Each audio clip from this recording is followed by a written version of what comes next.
last episode, King Leonardo had been listening to his favorite piece of music when Odie Coloni burst into the room. Listen to that music. Makes me feel full of vim, vigor, and vitality. Well, what is it, Odie? What is it? Trouble, sire. Trouble was right. Biggie Rat and Itchy Brother were claiming that the king was soft, flabby, and out of condition, and unfit to be king. In the US of A, all the big shots are taking 50-mile hikes to keep in shape, say. But we got a king who's so soft he couldn't hike across the street. Anxious to prove he was in top condition, the gallant king immediately challenged Itchy to a walking race of 100 miles. Biggie and Itchy accepted the challenge and obtained from Professor Messer a pair of 7 leak boots with springs in the heels. Mass, with those boots, we can't lose. As our episode opens, the race is about to begin, and Odie Coloni, faithful servant of the king, is showing the 2 contestants the map of the race. Then up through the Sierra Bongo Mountains, down into the Bongo Badlands, and then a straight 10-mile sprint to the finish line. Is that all clear?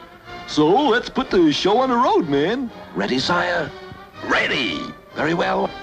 On your marks, get set, go! Itchy Brother, aided by the 7.5 leak boots, jumped into the early lead. But the king moved right ahead with the tireless pace of the experienced walker.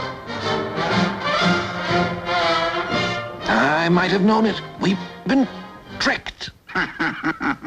You've been outsmarted, Coloni. Kingsley doesn't stand a chance. You foul player.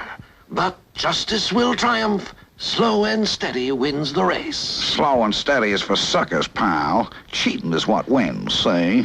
But out on the trail, the cheater was already heading for trouble. Yeah, let's all sing like the birds sing a tweet, tweet. But the more Itchy struggled, the more he got tangled in the wires. And while he was struggling, slow and steady Leonardo walked briskly into the lead. Pulling out his walkie-talkie, Itchy informed Biggie of his predicament. You tangle-headed booby. Get yourself out of there. Meanwhile, I'll take care of Kingsley. And taking a shortcut to get ahead of the king, Biggie placed a cleverly disguised treadmill in the center of the road. What an odd place for a bridge. Confound it. This is longer than I thought. Can't seem to reach the end of it. And soon Itchy came bounding by and got far, far ahead. It looked hopeless for King Leonardo.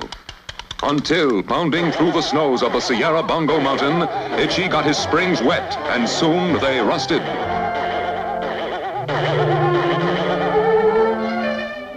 Hey, Big, I've like come to a squeaking halt. Well, start walking, see? I'll take care of Kingsley. And so he did. The king, bruised and battered, tired to the point of exhaustion, was plodding gamely through a mountain pass when...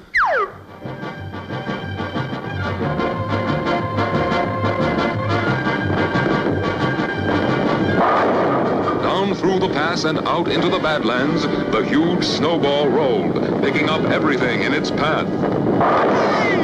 On it rolled, until coming down the home stretch, it hit a bump and fell apart, depositing the 2 contestants gently, not 100 feet from the finish line.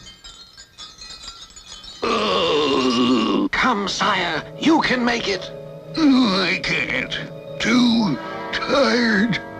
But the quick-thinking Odie had the band strike up the king's favorite march, which always made him feel full of vim and vigor.